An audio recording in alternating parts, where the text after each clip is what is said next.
ಯಾವ ದೇವಶಿಲ್ಪಿ ಕಡೆಗನೋ ನಿನ್ನ ಕವಿ ಕಾಳಿದಾಸ ಕಲ್ಪನೆಯು ಚಿನ್ನ ಪ್ರೀತಿ ತೇರನಿಂದ ಏರಿ ಬಂದ ಚೆನ್ನ ಬಿರುಗಾಳಿಯಂತೆ ಹೊತ್ತು ಹೋದೆ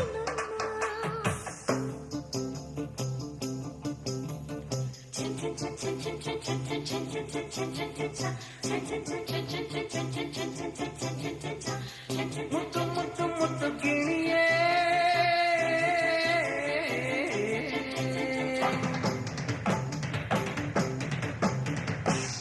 ಕಣ್ಣಿನಲ್ಲೇ ಕೊಂದೆ